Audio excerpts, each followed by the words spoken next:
If I don't show up for work Saturday, you'll know he killed me and buried me somewhere. In Gaithersburg on Wednesday afternoon, leaders hail an arrest 30 years in the making. 24-year-old D.C. Metropolitan Police Officer Dena Campbell was shot dead in 1995, and a suspect is in custody, the boyfriend she lived with, who was charged that year but whose charges were dropped. Amir Jalil Ali, who changed his name from Kenneth Burnell Wansome, was arrested in Laurel on Tuesday. While this arrest won't erase the pain of losing Dena, we hope that it does bring some resolution and sense of peace to everyone involved. September 12, 1995. A Washington, D.C. police officer pulls her colleague aside and whispers words that haunted everyone for over 30 years. If I don't show up for work Saturday, you'll know he killed me and buried me somewhere. Her name was Dena Campbell. She was 24 years old, a hero cop who had saved 4 people from a burning van just 2 years earlier. She was loved by everyone who knew her. 3 days after making that terrifying prediction, Dena was found shot 5 times in her own bedroom. Her service weapon was missing. There were no signs of a break-in. But here's the thing that will shock you. The man who called 911 to report finding her body was the same person she had warned her colleagues about. The same man she feared would kill her. Was Dena's warning just a terrible coincidence? Or did she know exactly who her killer was? Before we find out, I want to ask you something. Have you ever had a gut feeling that something bad was going to happen? Let me know in the comments below. Welcome to our channel. Right now, there are thousands of women like Dena who are living in fear, sleeping with weapons under their pillows, desperately trying to escape dangerous relationships while predators they once trusted are planning their next move. If you want to help spread awareness about domestic violence and the warning signs that could save innocent lives, then please like this video, share it, and subscribe to this channel. Your action now could help protect another woman who might be sending out the same desperate warnings that Dena did. Dena joined the Washington, D.C. Metropolitan Police Department when she was just 20 years old. Most people that age are still figuring out their lives, but Dena already knew exactly what she wanted to do: protect people. She was assigned to the 7th District, one of the toughest areas in Washington, D.C. This wasn't an easy assignment for anyone, let alone a young woman who looked like she was still a teenager. But Dena didn't just survive there, she thrived. Her colleagues loved her. They treated her like their little sister, always looking out for her. One officer later said, "She was so full of life. We treated her like a little sister. She was 24, but to look at her, you would have thought she was a teenager." But Dena proved she was much more than just a sweet young officer. In 1993, something happened that showed everyone exactly what kind of person Dena Campbell was. She was driving down Pennsylvania Avenue when she saw a van on fire. Most people would have called for help and waited. Not Dena. She ran straight toward the burning vehicle and pulled 4 people to safety, 4 complete strangers who would have died if she hadn't acted. The department gave her a commendation for her bravery. The community praised her as a hero. This wasn't just her job, this was who she was. Dena Campbell was the kind of person who put everyone else's safety before her own. By 1995, she had been with the police force for 4 years. Her supervisors saw great things ahead for her. She was building a career that could have lasted decades. She could have helped thousands more people. Her friend Vanessa Malloy, who had known Dena since junior high school, said nobody was surprised by her heroic actions. Nobody expected anything less of Dena because that's who she was. Dena was funny, sensitive, and sweet. She was the person everyone wanted on their team, the person everyone trusted, the person who always showed up when you needed her. But here's what makes this story so heartbreaking. While Dena was busy saving strangers and protecting her community, she couldn't protect herself from the most dangerous person in her life. The man she lived with, the man she trusted, the man who was supposed to love her. Behind her brave exterior, Dena Campbell was living in absolute terror. The man Dena Campbell lived with was named Kenneth Burnell Wansome. Later, he changed his name to Amir Jalil Ali, but in 1995, everyone knew him as Kenneth. Kenneth wasn't just any boyfriend.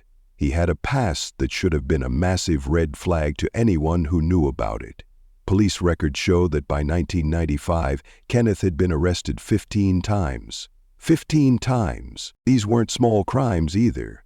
His arrest record included murder, robbery, assault, and burglary. This was a man who had spent years hurting people and breaking the law. And now he was living with a police officer who had dedicated her life to stopping people exactly like him. But Dena was trapped in something much worse than just dating someone with a criminal past. Kenneth had started putting his hands on her. He was physically abusing the woman who risked her life every day to protect others. Think about how terrifying this must have been for Dena. She was a trained police officer.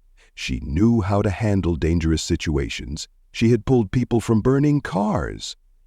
But at home, she was the one in danger. It got so bad that Dena started sleeping with her service weapon under her pillow. Let that sink in for a moment. A police officer was so afraid of her own boyfriend that she felt she needed to keep her gun within reach while she slept. Dena told her fellow officers what was happening. She explained that Kenneth had recently put his hands on her, and that she had been forced to pull her gun on him just to defend herself. In her own home, the place where she should have felt safest. Her colleagues at work could see how desperate she was becoming. Dena told them she was trying to end the relationship, but Kenneth wasn't making it easy.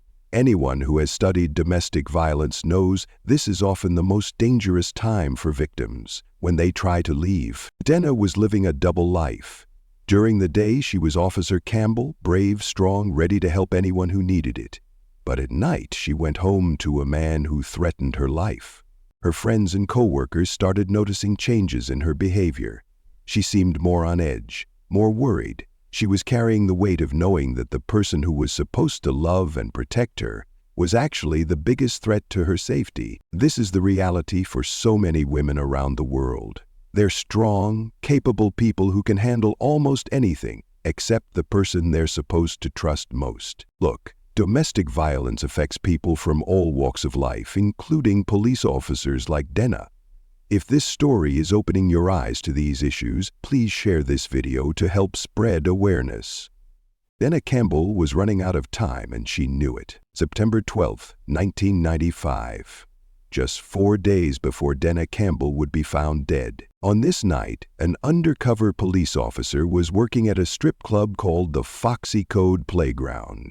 It was a routine assignment, but what happened there would become crucial evidence in a murder case. The undercover officer encountered Kenneth Wansom at the club. Kenneth started talking about his relationship with a DC police officer. He was angry. He believed she was cheating on him. Then Kenneth said something that would haunt investigators for decades. "I'm going to kill them both." Not "I'm upset with her." Not "I want to break up." He specifically said he was going to kill his girlfriend and whoever he thought she was seeing. This wasn't just angry talk from a jealous boyfriend. This was a direct threat from a man with 15 prior arrests, including murder charges. A man who had already been physically abusing Dena. But Kenneth wasn't done making threats. Meanwhile, Dena was becoming more desperate at work.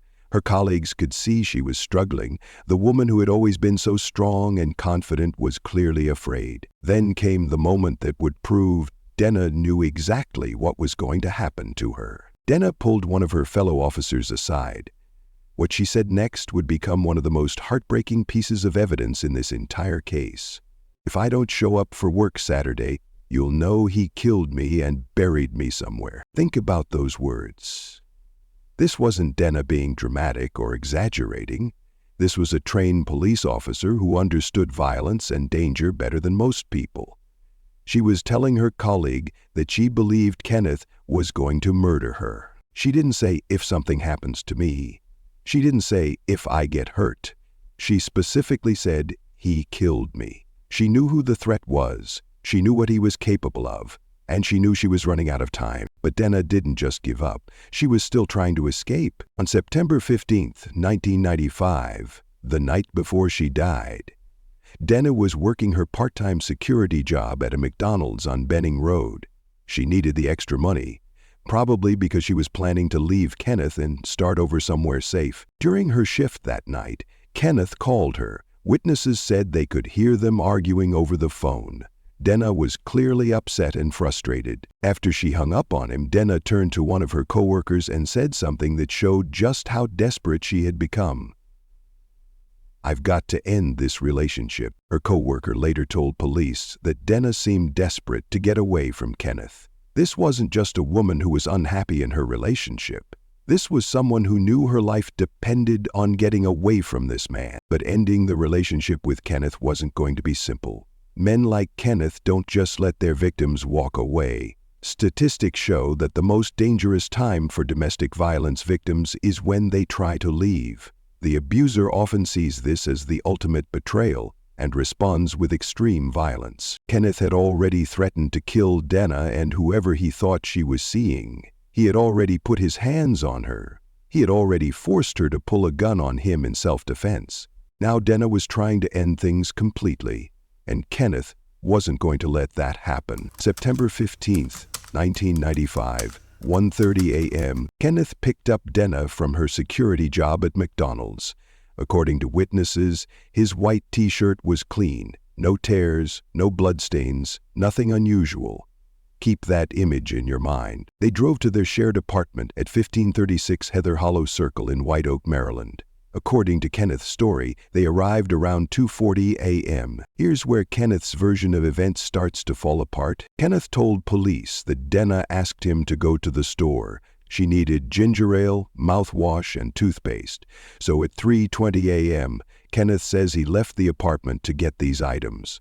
He claimed Dena was in bed watching TV when he left. But here's the first problem with his story. A neighbor living on Heather Hollow Circle was woken up at exactly 3:20 a.m. by the sound of 5 gunshots.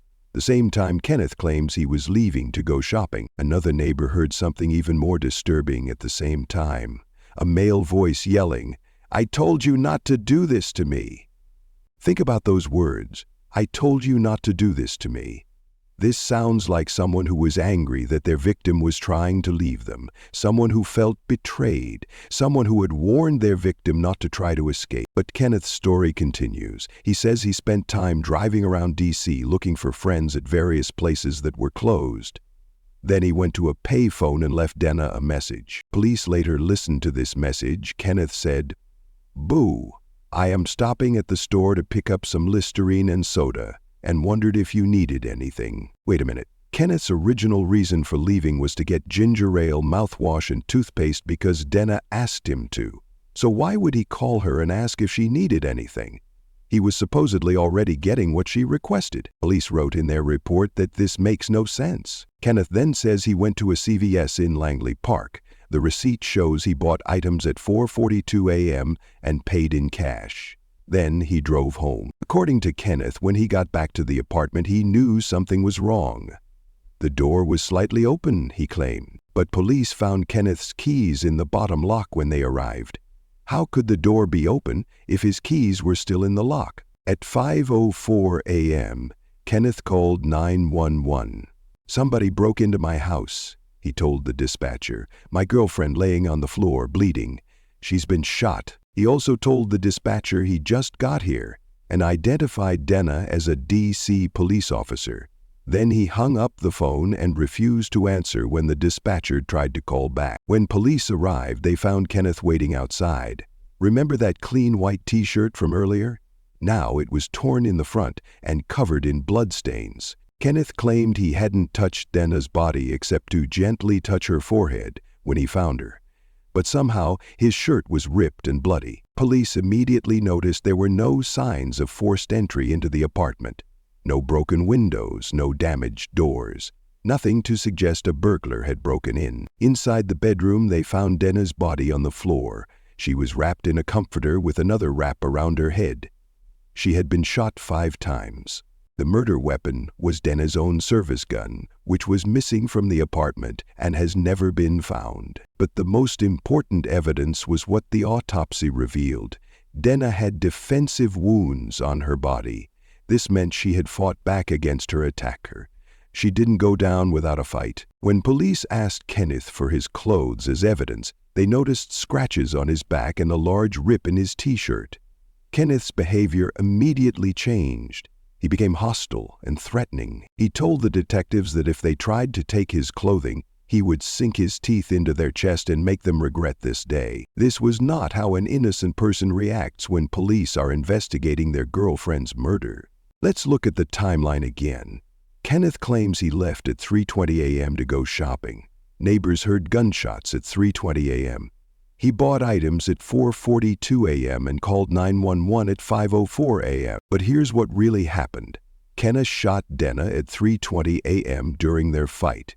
Then he drove to CVS, bought items to support his alibi, came back home and called 911, pretending to discover her body. The evidence was overwhelming. Kenneth had motive. Dena was trying to leave him. He had opportunity. He lived with her. He had means. He used her own gun against her.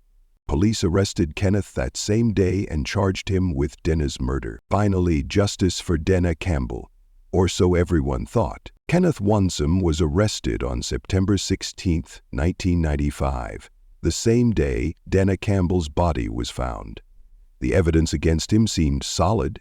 His story had holes. His behavior was suspicious. He had scratches and a torn, bloody shirt.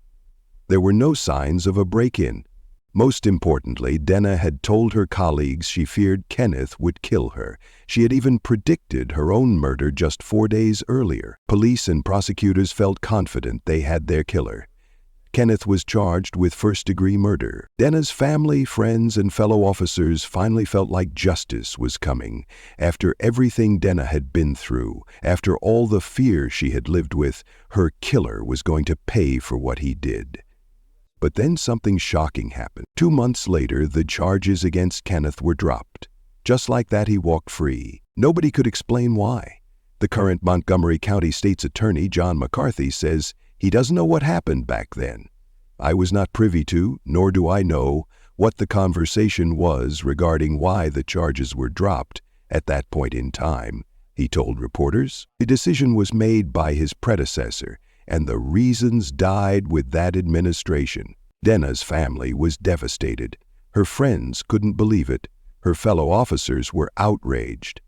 The man they all believed killed Dena Campbell was free to go on with his life, while she lay in a grave. Juanita Eggleston, Dena's close friend and colleague, never stopped believing Kenneth was guilty. "I always knew he did," she said years later. "I knew no one else would harm her other than him." The case went cold. Months turned into years. Years turned into decades. Dena's mother died several years after the murder, never seeing justice for her daughter. Kenneth moved on with his life. In 2021, 26 years after Dena's murder, he legally changed his name from Kenneth Burnell Wansum to Amir Jalil Ali. Why would an innocent man need to change his name? Why would someone who had nothing to hide want a completely new identity? For nearly 30 years, it looked like Kenneth had gotten away with murder. Dena Campbell, the hero cop who saved 4 people from a burning van, who dedicated her life to protecting others, would never get justice. But some detectives never give up, and some cases are never really cold. For 30 years, Dena Campbell's case sat in a file cabinet, but it was never forgotten. Detective Paula Hamill and her team in Montgomery County's cold case section kept coming back to Dena's murder. They knew Kenneth was guilty. They just needed to prove it. Technology had changed a lot since 1995. DNA testing was much more advanced now. Evidence that couldn't tell investigators much back then might hold the key to solving the case today. The team started re-examining everything. Blood evidence from the crime scene, DNA samples that had been collected but never fully analyzed, physical evidence that had been sitting in storage for 3 decades. What they found changed everything. Remember how Kenneth claimed he barely touched Dena's body? He said he only gently touched her forehead when he found her. But the DNA evidence told a different story. Investigators now believe Kenneth was bleeding after fighting with Dena. The blood on his torn shirt wasn't just Dena's, some of it was his own. This proved there had been a physical struggle between them. Exactly what the defensive wounds on Dena's body had suggested. But DNA wasn't the only breakthrough. Detective Hamill and her team started conducting fresh interviews with people who knew Dena and Kenneth back in 1995. Some witnesses were now willing to talk about things they had been afraid to discuss 30 years ago. Others remembered details they hadn't thought were important at the time. These new interviews revealed even more about the fear Dena had been living with. People came forward with stories about Kenneth's threats and Dena's desperation to escape. The picture became clearer. This wasn't just a case of domestic violence that went too far. This was a planned murder by a man who couldn't accept that his victim was trying to leave him. Montgomery County State's Attorney John McCarthy said they now had substantially more evidence than they did in 1995. Evidence that fleshes out this case in ways that weren't possible 3 decades ago. The cold case team had built a strong case. It was time to act. On August 5, 2025, Montgomery County Task Force officers working with the U.S. Marshals Fugitive Task Force arrested 62-year-old Amir Jalil Ali at his home in Laurel, Maryland.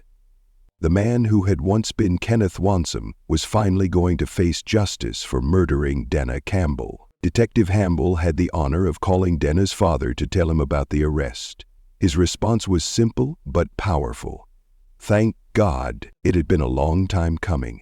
Almost 30 years of waiting.